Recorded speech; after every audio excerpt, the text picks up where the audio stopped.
चल रहा है जिसको क्या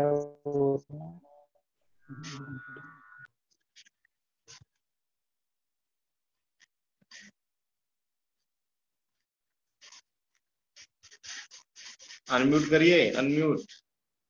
अमित जी अनम्यूट करिए। जी जी आचार्य जी। आज गुरुजी नहीं चल रहे हैं क्या? अभी तो आवाज सुनाई दी थी थोड़ी देर पहले। अच्छा अच्छा, आएंगे गुरुजी बोल रहे थे, मैंने बोल दिया था। 2-3 मिनट वेट कर लेते हैं। वीडियो चलाइए। जी जी, मेरा वीडियो हाँ हाँ। आज तो भाई साहब ही करेंगे अच्छा मंगलाचरण।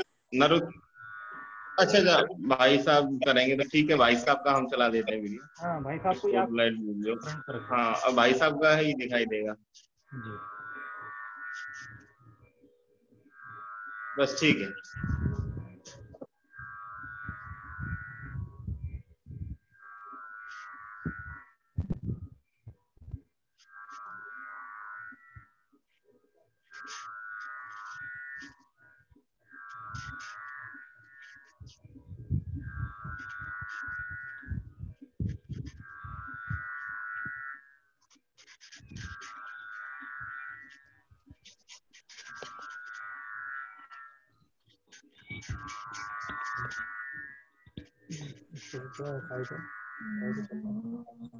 ये अपना जूम कर जूम ऐप के द्वारा संपूर्ण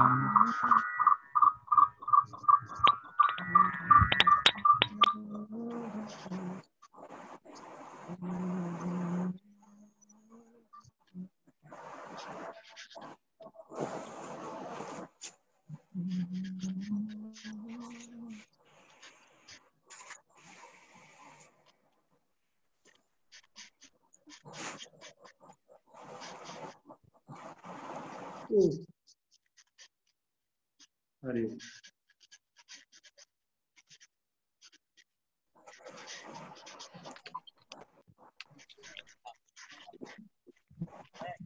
हाँ नरोत्तम जी आ गए हैं। हेलो। जी जी जी, आ गए आ गए। हाँ हाँ, सभी लोग कथा के श्रोता आज सब लोग जुट गए। गुरुजी हाँ प्रणाम। संख्या। हाँ प्रणाम प्रणाम, बहुत अच्छा बहुत। प्रवीण पौडेल बोल रहा हूँ। हाँ बहुत बढ़िया बहुत बढ़िया। प्रणाम गुरुदेव। प्रणाम प्रणाम प्रणाम गुरुजी। प्रणाम।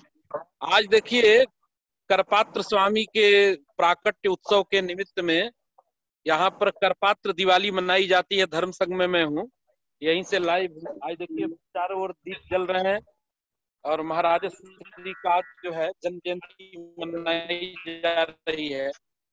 और ये काशी का एक भव्य मंदिर है, इसका भी आपको दर्शन हो रहा है। बहुत ही अच्छा मंदिर बना है, कभी आप लोग भारत आइए तो इस मंदिर को भी देखिए। हाँ नरोत्तम जी कथा शुरू करिए अब अपनी। हाँ प्रणाम गुरुदेव, चरण स्पर्श। हाँ।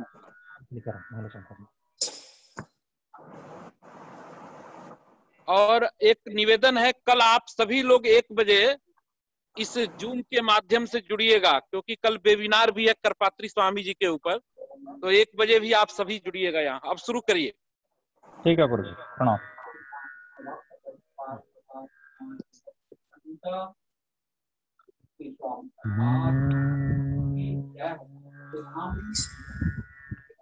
ध्येयं सदा परिभवघ्नमभीष्टदोहम् तीर्थास्पदं शिवगिरिञ्चिनुतं शरण्यम् वृत्यार्तिहं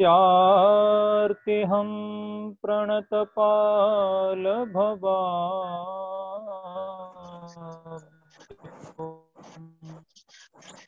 वन्दे महापुरुषते चरणारविन्दम् नीलाम्बुजश्यामलकोमलाङ्गम् पीताशमारोपितवान्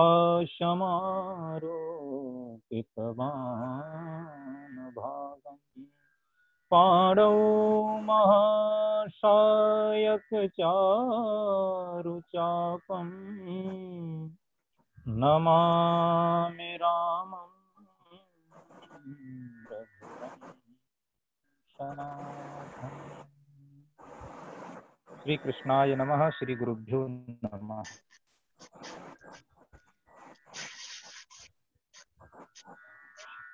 सर्वप्रथम जूम ऐप द्वारा संपूर्णानंद संस्कृत विश्वविद्यालय व्याकरण विभाग द्वारा आयोजित प्रौढ़ मनोरमा ग्रंथ की कार्यशाला में आप सबका बहुत बहुत स्वागत है, वंदन है, अभिनंदन। हमारे परम आदरणीय डॉक्टर श्री ब्रजभूषण ओझा जी, मेरे परम गुरुदेव, उनके आशीर्वाद से यह मुझे परम सौभाग्य प्राप्त हो रहा है कि आपके समक्ष भागवत के विषय की कुछ चर्चा आपके सामने रखूंगा। सबसे पहले निखिल शास्त्र निष्णात पद वाक्य प्रमाणज्ञ छात्र वत्सल एवं व्याकरण शास्त्र के जितने भी अध्येता हैं, उनके हृदय में निवास करने वाले परम आदरणीय श्री गुरुदेव के चरणों में प्रणाम करता हूं। उसके बाद परम आदरणीय व्याकरण जगत में एकमात्र विदुषी परम आदरणीय माता जी के चरणों में प्रणाम एवं इस जूम ऐप के माध्यम से हमारे परम स्नेही श्री परमेश शर्मा जी एवं मेरे ज्येष्ठ, उनको मैं प्रणाम करता हूं। और जो इस प्रयोगशाला के कार्यशाला के माध्यम से जो अध्ययन कर रहे हैं व्याकरण शास्त्र का, प्रौढ़ मनोरमा का, जितने भी इसमें छात्र हैं, उन सबका स्वागत, वंदन एवं उनको स्नेह।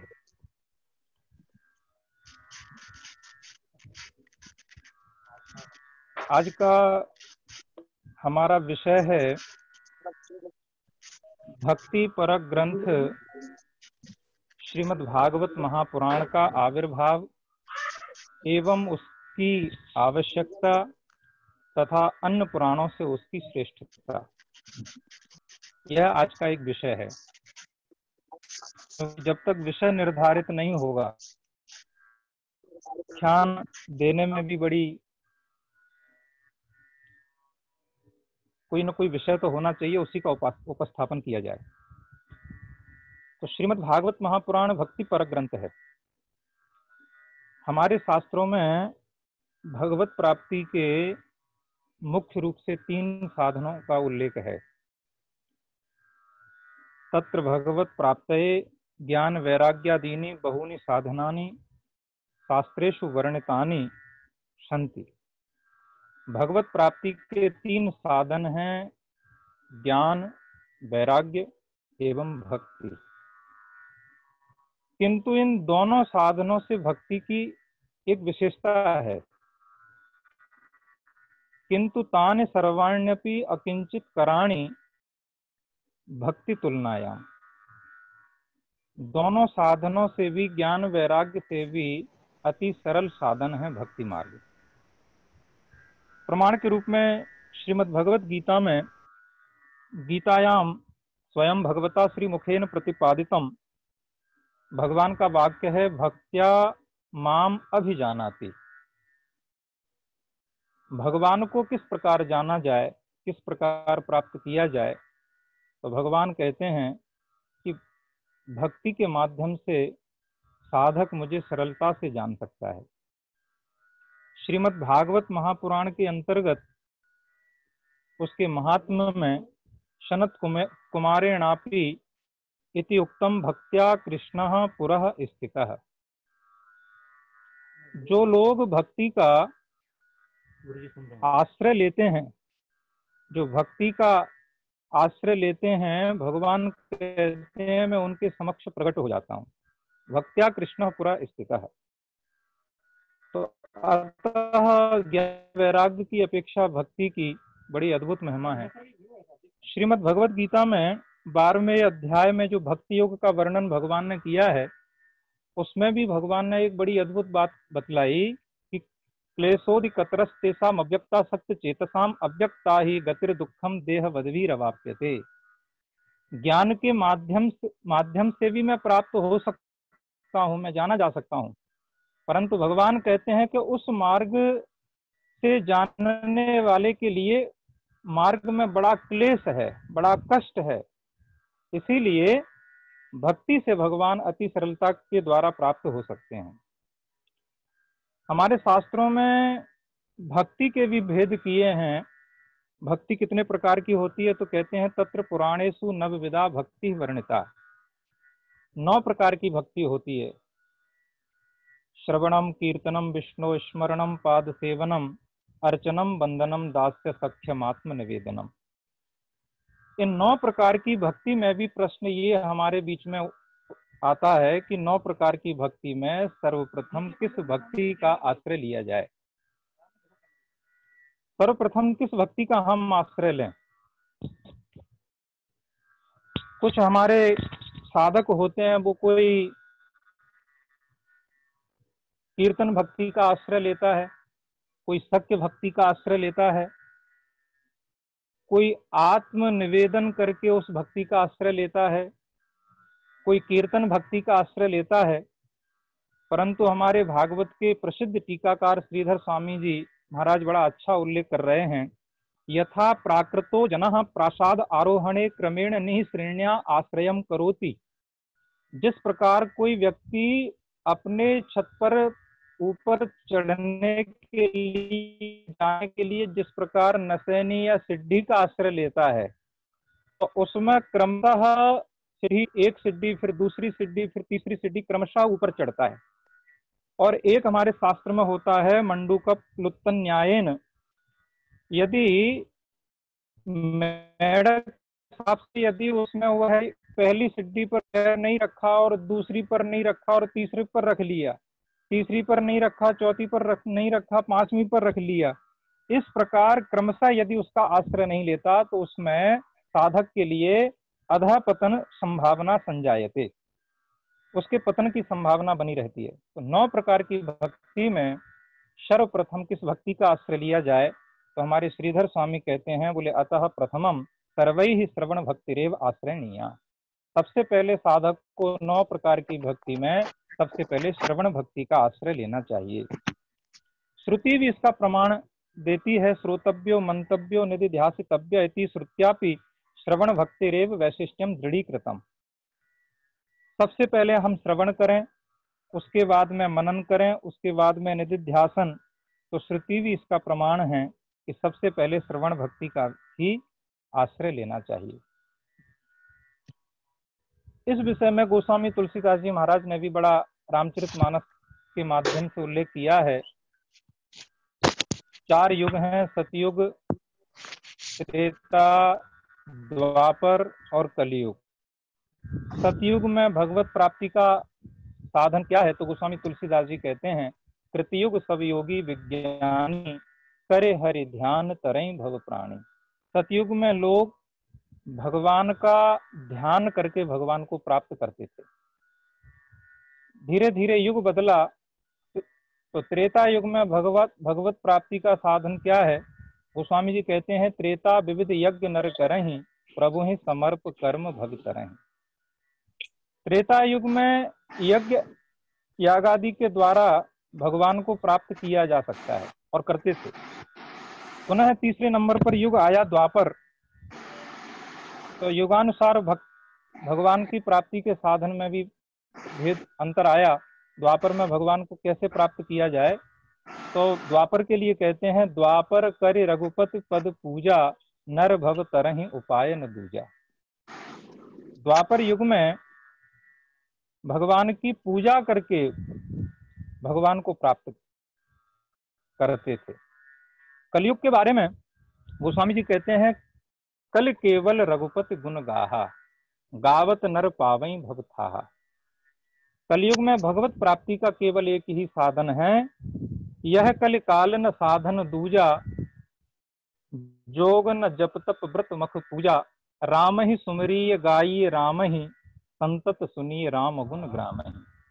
इसमें भी गोस्वामी तुलसीदास जी श्रवण भक्ति को ही प्राथमिकता दे रहे हैं केवल भगवान की ही कथाओं का श्रवण करें, भगवान के नामों का कीर्तन करें। यह कलयुग में भगवत प्राप्ति का सबसे सरल, श्रेष्ठ और सर्वोत्तम साधन है।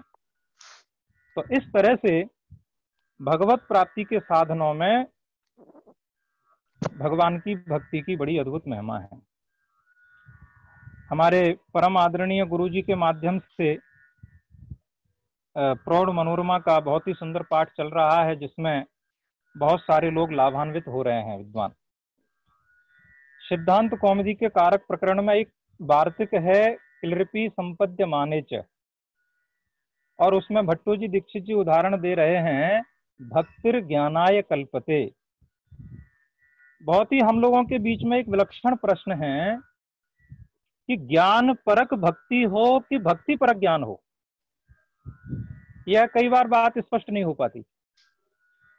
कुछ लोगों का यह मानना है कि सबसे पहले ज्ञान का आश्रय लें, तब व्यक्ति के जीवन में भक्ति का उदय होगा, और कुछ लोगों का यह मानना है कि सबसे पहले भक्ति का आश्रय लें तो भक्ति के द्वारा ज्ञान का उदय होगा।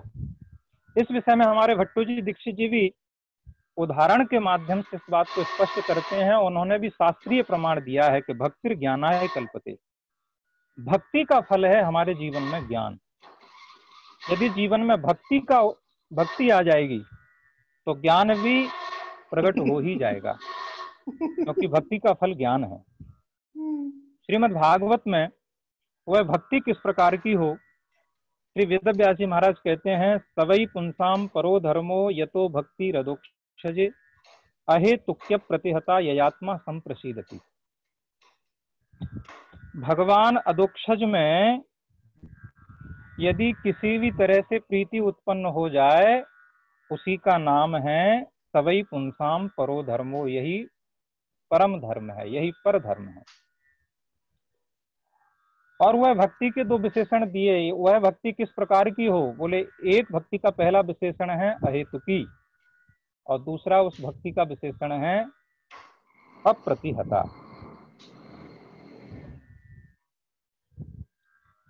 अयम अर्थः धर्मो द्विविधः, प्रवृत्ति लक्षणो निवृत्ति लक्षणश्च। तत्प्रियः स्वर्गादि अर्थः प्रवृत्ति लक्षणः सो अपरः।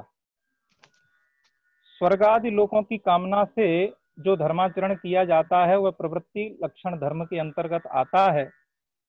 और केवल श्रीधर स्वामी जी कहते हैं, केवलम ईश्वर आराधन लक्षणो धर्मो परमो धर्मो निरूप्यते। जो केवल ईश्वर की प्राप्ति के लिए जो कार्य किया जाता है, जो धर्माचरण किया जाता है, वह परम धर्म की श्रेणी में आता है। तो इस तरह से भक्ति के दो विशेषण हैं। इस प्रकार भगवान के चरणों में प्रीति हो, पर वह प्रीति में भी वह दो प्रकार के उसमें विशेषताएं रखी, एक तो अहेतुकी और एक अप्रतिहता। अहेतुकी का अर्थ क्या है, हेतु फलानु संधानम तद रहता। भक्ति करते समय साधक के मन में किसी भी प्रकार की फल की इच्छा उत्पन्न ना हो, इसको कहते हैं अहेतुकी।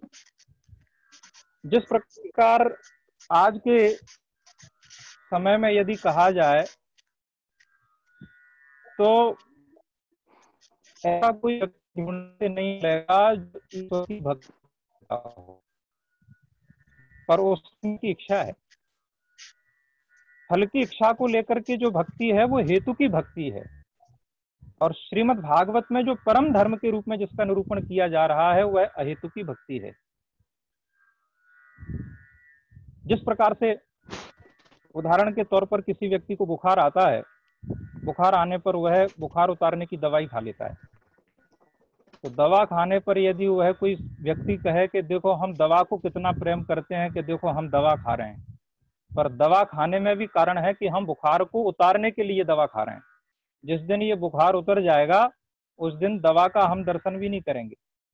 ठीक उसी प्रकार ऐसा दुनिया में कोई व्यक्ति नहीं जो अपने कार्य की सिद्धि के लिए, अनेक प्रकार की फल प्राप्ति के लिए जो ईश्वर की आराधना न कर रहा हो। पर श्री वेदव्यास जी महाराज उस भक्ति की विशेषता का वर्णन करते हुए कह रहे हैं कि वह भक्ति तो व्यक्ति के जीवन में हो पर अहेतुकी, हेतु फलानुसंधानम तद रहता, किसी भी प्रकार की फल की इच्छा उस भक्ति में न हो। दूसरा, अप्रतिहता। अप्रतिहता शब्द का अर्थ है विघ्नैः ही अनभिभूता। हमारे जीवन में जब हम भक्ति का आश्रय लेते हैं और किंचित थोड़े बहुत भी विघ्न यदि हम लोगों के जीवन में आ जाएं, तो वह साधन को छोड़ करके हम दूसरे साधन को अपने जीवन में स्वीकार कर लेते हैं। तो विघ्न आने पर भी वह मार्ग न छोड़ा जाए, इस दूसरे का नाम है अप्रतिहता। तो अहेतु की भक्ति हो और अप्रतिहत भक्ति हो, इस प्रकार की भक्ति का जब उदय हमारे जीवन में होगा तो उसको परम धर्म की श्रेणी में रखा जाएगा।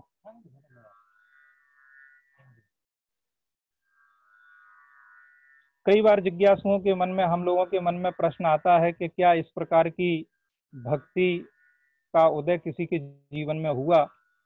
तो श्रीमद् भागवत महापुराणांतर्गत एक बड़ा सुंदर उदाहरण मिलता है भक्त प्रहलाद का। प्रहलाद के जीवन की जो भक्ति है, इसमें ये पूरा श्लोक चरितार्थ हो रहा है। कैसे कि जब प्रहलाद जी के सामने जब भगवान नृसिंह प्रकट हो गए और कहा कि बेटा मैं तेरी भक्ति से प्रसन्न हूं, तो मेरे से कुछ वरदान मांग लो। तो प्रहलाद जी महाराज ने एक ही वरदान मांगा कि प्रभु वैसे तो मेरे जीवन में कोई इच्छा नहीं है, और यदि आप देना ही चाहते हो तो मुझे केवल एक ही वरदान दें कि मेरे जीवन में कभी मांगने की इच्छा ही प्रकट ना हो। कहने का तात्पर्य ये है कि ये अहेतु की भक्ति है। किसी फल की इच्छा से प्रहलाद जी महाराज ने भगवान की भक्ति का आश्रय नहीं लिया। और दूसरा विशेषण है अप्रतिहता। हमारे जीवन में छोटे छोटे विघ्न आ जाते हैं तो हमारी भक्ति जीवन में खंडित हो जाती है। प्रहलाद जी महाराज के जीवन में कितने विघ्न आए, लेकिन इतने विघ्न आने पर भी भगवान के चरणों के आश्रय को नहीं छोड़ा, उस भक्ति मार्ग को नहीं छोड़ा। इसी तरह से ध्रुव जी महाराज का उदाहरण हम ले लें कि अहेतु की भक्ति हो और अप्रतिहता भक्ति हो, ये दोनों उदाहरण श्री ध्रुव जी महाराज के जीवन में भी दर्शित होते हैं।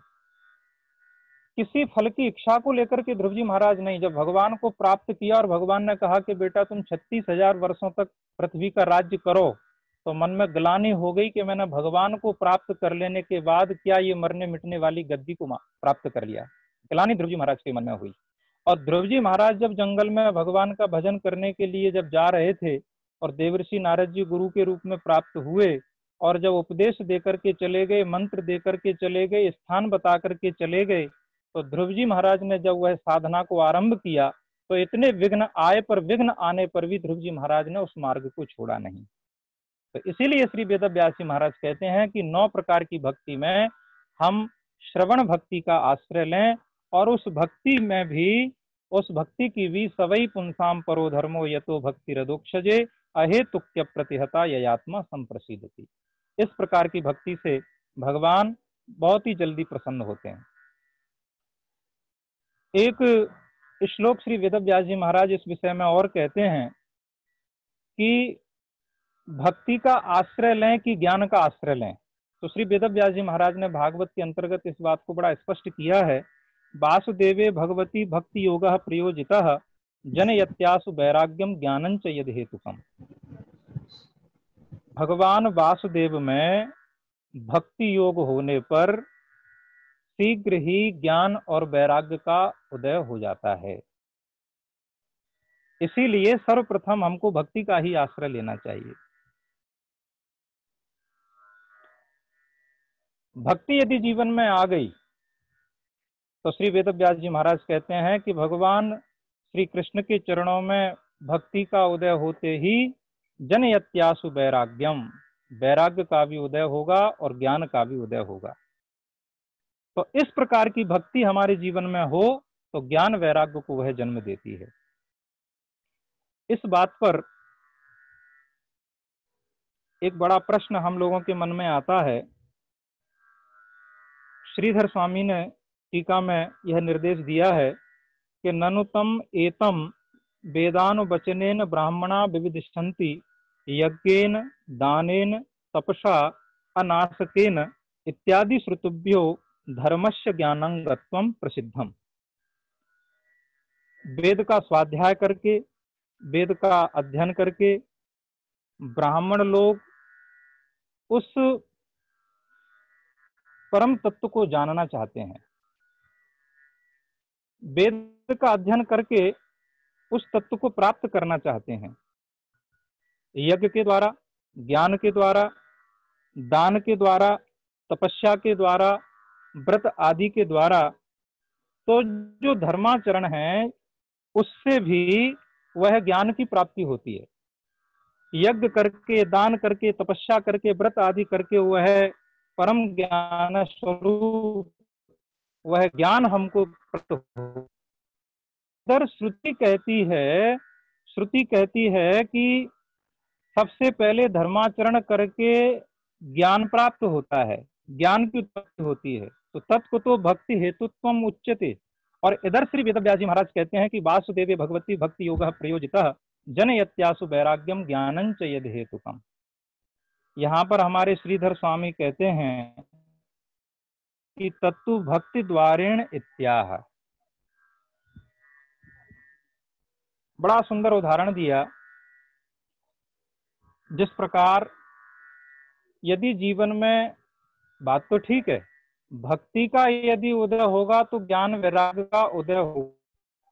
जिस प्रकार एक कुंभकार होता है, वह दंड के माध्यम से चाक को घुमाता है, तो दंड इसमें कर्ण है और दंड कर्ण का व्यापार है चाक का घूमना, चाक को घुमाना। और उस चाक के घूमने के बाद है।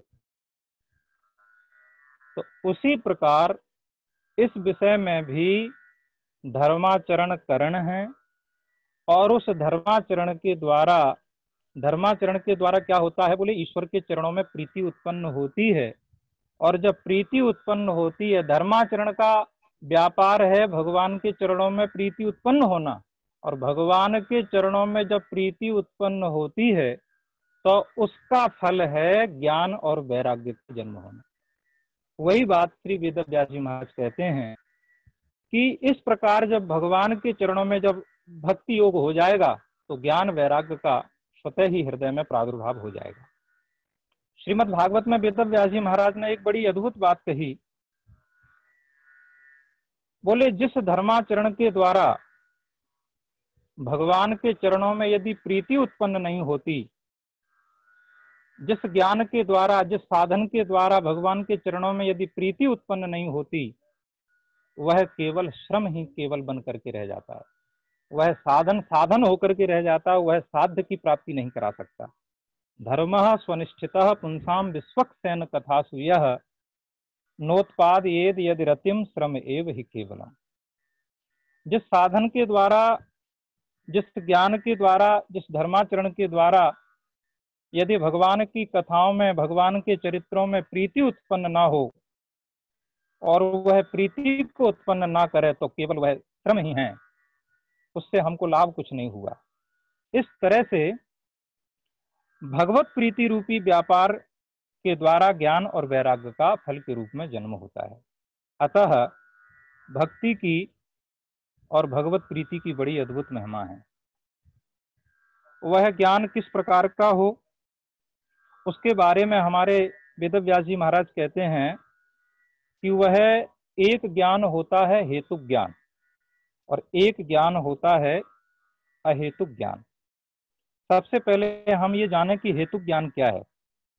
जैसे प्रत्यक्ष, अनुमान, उपमान आदि के द्वारा, तर्कों के द्वारा जो हमको ज्ञान होता है उसको हेतु ज्ञान कहते हैं। जैसे नैयायिक, वैशेषिक, सांख्य और सारे जितने भी दर्शन हैं, ये सब हेतु ज्ञान के अंतर्गत आते हैं। परंतु भगवत परंपरा से प्राप्त जो ज्ञान होता है उस ज्ञान को कहते हैं अहेतुक ज्ञान। और इसको शास्त्र के शब्दों में यदि इसको कहा जाए तो उसका नाम है औपनिषदम ज्ञानम। उपनिषदेन एव गृह्यते तम औपनिषदम ज्ञानम।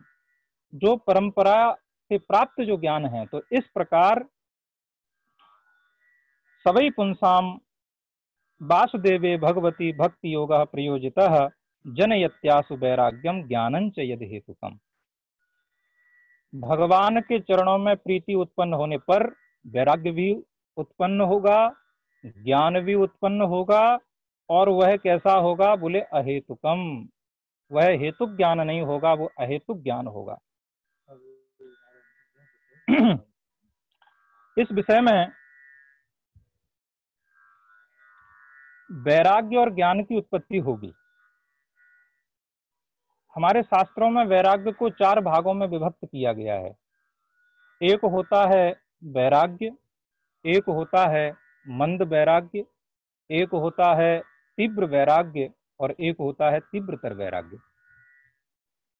तो क्या भगवान की उत्पत्ति होगी? विशेषु जिहासा इति वैराग्य है, ये तो वैराग्य है। मंद वैराग्य क्या है? पुत्र दारादि वियोगे धिक संसारम इति बुद्ध्या इति मंद वैराग्य है। पत्नी की मृत्यु हो गई, पुत्र की मृत्यु हो गई, संसार से वैराग्य हो गया, बड़ा कष्ट मिला, हम कहने लगे अरे भैया ये तो संसार बड़ा मिथ्या है, झूठा है, नश्वर है। तो स्त्री पुत्रादि के वियोग में जो वैराग्य की उत्पत्ति होती है वो मंद वैराग्य की श्रेणी में आता है। तीसरा वैराग्य कौन सा है? बोले तीसरा वैराग्य है तीव्र वैराग्य। तीव्र वैराग्य का लक्षण है अस्मिन जन्मनि पुत्र दारादि मास्तु इति तीव्र वैराग्य है। इस संसार में न कोई पुत्र है, न पुत्री है, न मेरा कोई स्नेही है, न मेरा कोई परिवारी जन है। इस संसार में मेरा केवल एक ईश्वर है, मेरे केवल एक भगवान है। जहां पर ये भाव उदय हो जाए उसको कहते हैं तीव्र वैराग्य। पर भगवान